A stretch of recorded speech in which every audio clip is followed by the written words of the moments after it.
요한 3서 9절로 11절 말씀에는 디오드레베의 정죄에 대한 말씀이 기록되어 있습니다. 앞서서 가이오에 대한 그 모범과 신앙생활과 또 사역과 섬김에 칭찬을 하였고, 이어서 디오드레베의 잘못된 신앙생활을 교회 앞에 이제 공개적으로 정죄하고 책망하였습니다. 바울이 이렇게 성도들 중에 교회 전체에 영향력을 미칠 만한 잘된 일들, 또 교회 성도님들의 신앙생활에 심각한 방해가 될 만한 이 문제가 될 만한 일들을 그냥 덮지 않고 교회 앞에 공식적으로 드러내서 정죄했습니다. 이러한 이유는 바울은 특정한 성도들을 생각하지 않았던 것이 아니에요.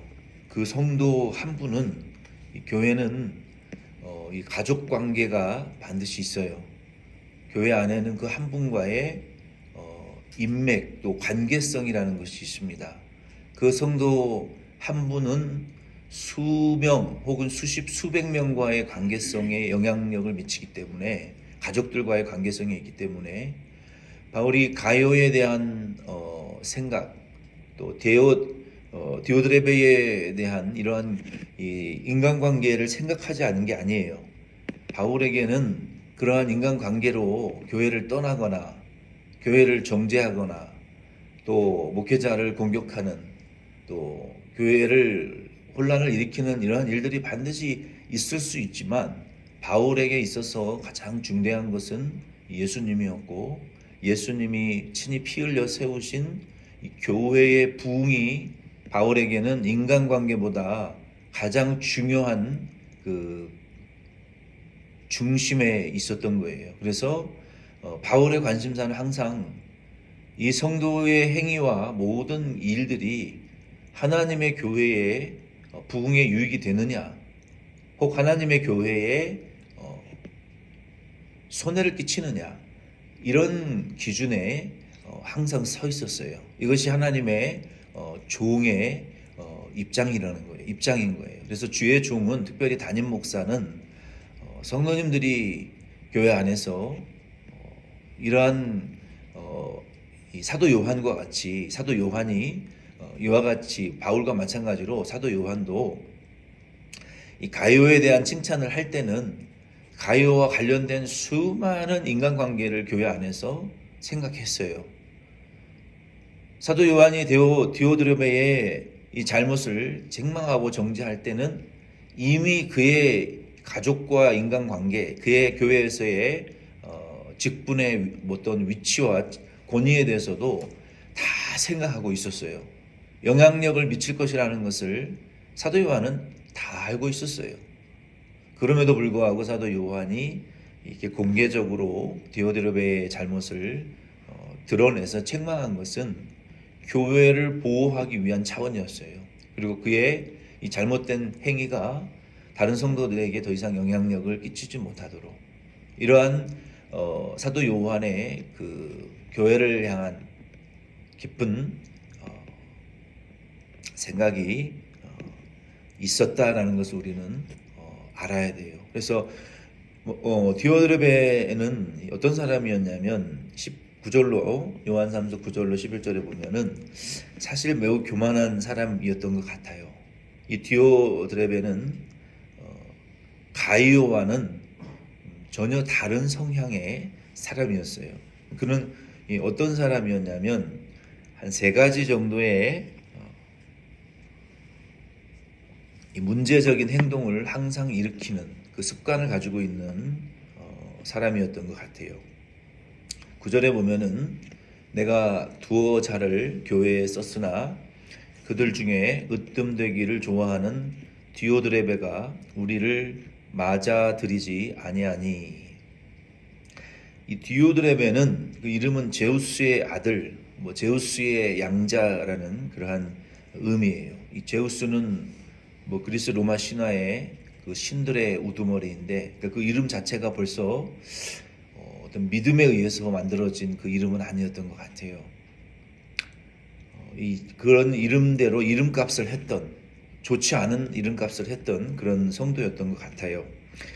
이 디오드레베는 앞서 보낸 요한 1서와 2서를 교회에 전달하는 일을 방해했던 인물이에요.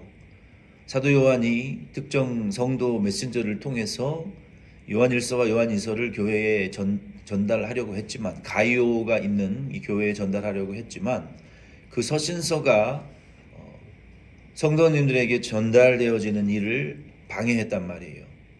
이 말씀을 받는 일을, 그러니까 말씀, 예배는 우리가 항상 말씀이 중심인데 이 말씀 듣는 일을 자꾸 방해하는 특정 행위를 지속적으로 하는 그런 아주 안 좋은 습관이 있었던 것 같아요. 말씀을 성도들이 듣거나 받는데 이 방해가 되는 이 행동들을 이 데오드레베는 지속적으로 해왔던 거예요. 이런 사람은 이 가이오와는 전혀 다른 사람이죠. 가이오는 교회 전체 성도님들을 그 식사를 봉사하고 친교를 봉사하고 그리고 교회 전체를 봉사하는 그러한 큰 그릇의 봉사자였던 거예요. 그리고 복음 전도자들, 사도 요한을 대신해서 편지를 전달하는 이 복음 전도자들도 있었고, 또 사도 요한의 심부름을 하는 그런 전도자들도 있었을 것이고, 또 이 사도 요한 자체도 이 복음을 전하는 그러한 전도자였는데, 이 데오드레베는 그러한 전도자들, 주의 종들이 보낸 사역자들, 이 주의 종들 교육자들을 무슨 그 꼬투리를 잡았었든지 방해하고, 그리고 그들이 교회 성도들과 접촉하지 못하도록, 또 전도할 수 없도록 그 일들을 방해했어요. 그리고 그런 일들을 참여하려고 하는 이 성도들도 방해했어요.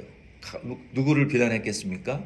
가장 큰 사역과 봉사를 섬김을 하는 가이오, 교회 전체를 봉사하는 그 가이오가 이 사도 요한에게 칭찬을 받고 하나님께 인정을 받고 칭찬을 받으니까 얼마나 눈에 가시였겠어요.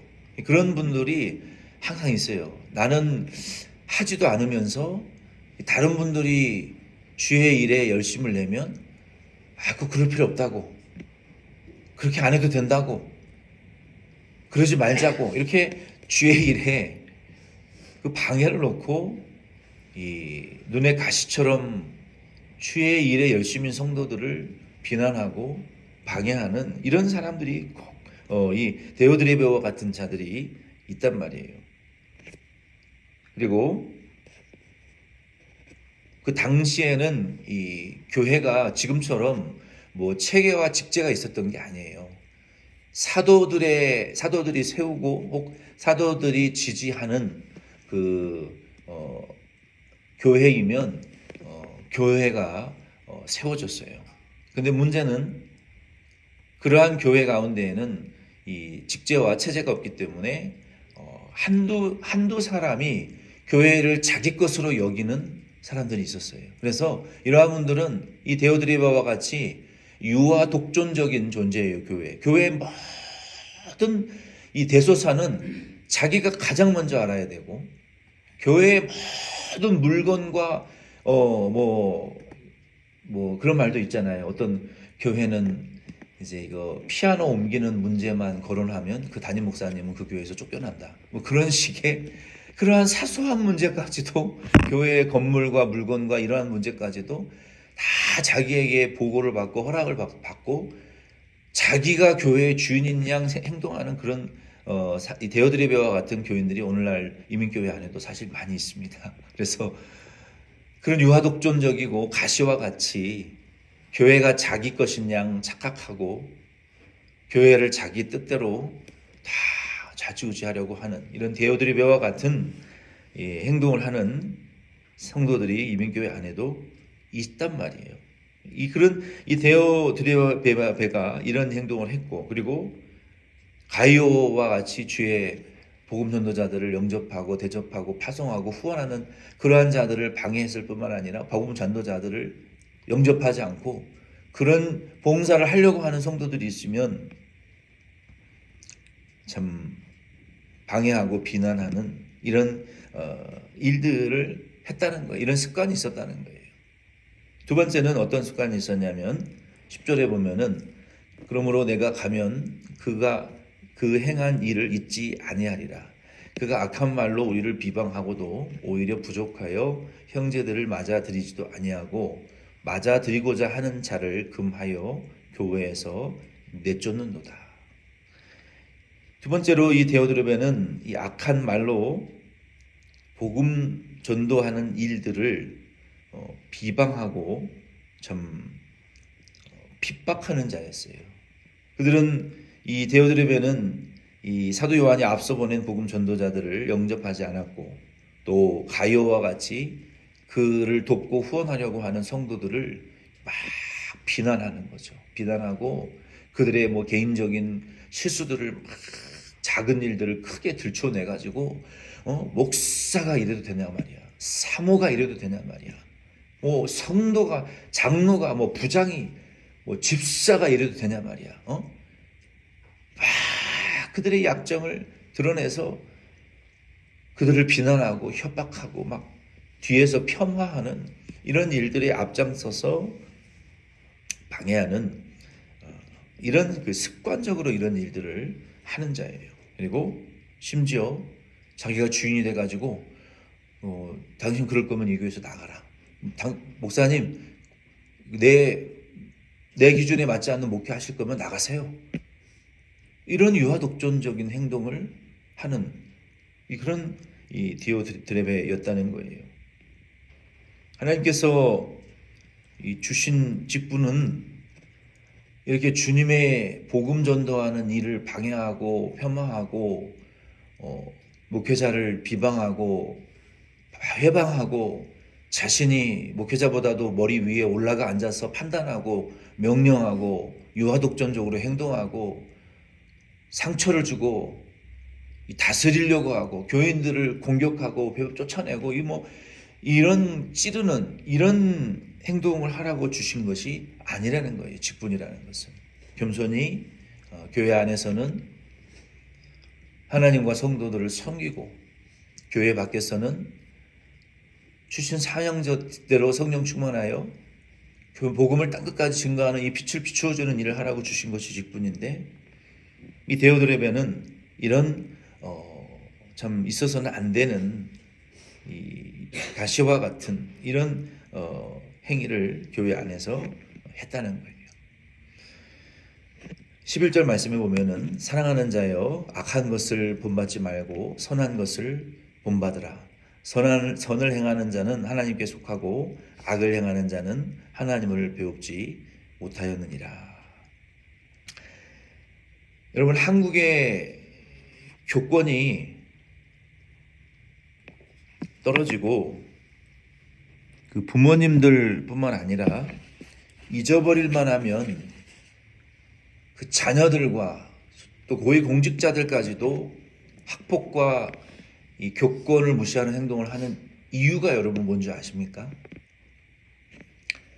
부모들이 교권을 무시하고 비난하기 때문에 자녀들은 그걸 다 압니다. 부모들이 교사를 욕하고 비방하고 순종하지 않고 악한 감정들을 집에서 드러내면 자녀들이 그걸 똑같이 따라하는 거예요. 그러니까 교권이 타락한 문제는 결국 부모들의 문제인 거예요. 부모들이 교사들에게 불만을 품고 험담을 하고 자기의 요구대로 학교가 움직여지지 않는 것에 대한 불만을 폭발하면 자녀들이 그 모든 것을 그대로 흡수해서 선생님과 학교의 학생들에게 행동하는 거예요. 그러니까 한국의 교권의 추락의 문제는 이 부모님들의 그 인격에 달려 있다는 거예요. 오늘날 이민교회 안에서도 교회의 권위와 질서가 추락하는 이유는 다른 데 있는 것이 아니에요. 우리의 부모된 분들의 믿음의 태도가 하나님 앞에 바라야 자녀도 교회와 하나님을 향한 바른 믿음의 태도를 갖는 거예요. 이것이 굉장히 중요한 교육, 영적인 교육입니다. 그래서 우리는 부모로서만으로 자녀에게 서 있는 것이 아니라 영적인 부모로서 믿음의 유산을 남겨주고 교육해야 될 영적인 교사로서 우리가 자녀들에게 이 교회를 하나님 앞에 존재한다는 것도 우리는 항상 잊지 마시고, 우리는 자녀들에게 이 디오드레베와 같은 이 본이 되어서는 안 돼요. 가이오와 같이 항상 본받고 싶고 그 부모님을 따라가고 싶고, 모든 면에 있어서 영적인 면에서 있어서뿐만 아니라 세상살이에 있어서도 존경하고 따라가고 싶은 그런 부모로서 본이 되는 저와 부모가 되는 저와 여러분들이 꼭 되실 수 있기를 바라요. 이것은 교회 안에서뿐만 아니라 우리 가정에서도 항상 우리는 이런 이 본이 될 수 있는 그런 이 부모의 권위와 자격을 우리는 갖춰야 될 필요가 있어요. 자녀들은 말하지 않고 표현하지 않지만 다 알고 본받습니다. 그래서 그런 면에 있어서 저도 늘 주님 앞에 이 가슴 아픈 점들이 많아요. 내가 본이 되지 못하는구나. 내가 존경의 대상이 되지 못하는구나. 내가 믿음의 면에 있어서도, 인격적인 면에 있어서도, 세상살이의 면에, 인간관계 면에 있어서도 본이 되지 못하는 것이 늘 가슴이 아픈 거예요. 우리 자녀들에게. 그래서 우리는 이 사도 요한이 교회를 향해서, 영적인 부모들을 향해서 악한 것을 본받지 말고 선한 것을 본받아라. 바울도 로마서 16장 17절로 19절에 분쟁을 일으키는 자들을 향해서, 그리고 모든 일에 있어서 분노하고 자기의 이 못된 감정을 드러내는 그 자기 배만을 위하는 악한 자들을 위해서 바울이 교회 앞에서 이렇게 얘기하지 않았습니까? 선한 데는 지혜롭고 악한 데는 미련하기를 내가 바란다. 뭐하러 악한 일을 본받냐? 선한 일을 본받아라. 악한 일에 왜 앞장서느냐? 왜 거치는 반석과 같이 모든 교회 일에 거치는 돌뿌리가 되느냐? 왜 분쟁을 일으키고 서로에게 찌름을 주는 그런 이 유아독존적인 자세를 취하느냐? 그러라고 직분 준 것이 아니지 않느냐? 선한 데 지혜롭고 악한 데는 좀 미련해져라. 알아도 악한 일은 알아도 모르는 척, 들어도 못 들은 척, 다 판단하고 있어도 전혀 모르는 척 미련하게 살아라. 그러나 선한 일에 있어서는 뱀처럼 지혜롭게 살아라 라고 바울이 말한 것처럼 저와 여러분은 악한 일에 본보기가 되지 마시고 항상 주의 종의 이 복음전도자의 편에 서셔서, 사도 요한의 편에 서셔서, 주님이 하라고 하신 일을 하는 종들의 편에 서셔서 선한 섬김의 모범이 되어주시고 선한 일에는 지혜롭게 동참하실 수 있는 가요와 같은 저와 여러분 되시기를 예수 이름으로 부탁드립니다.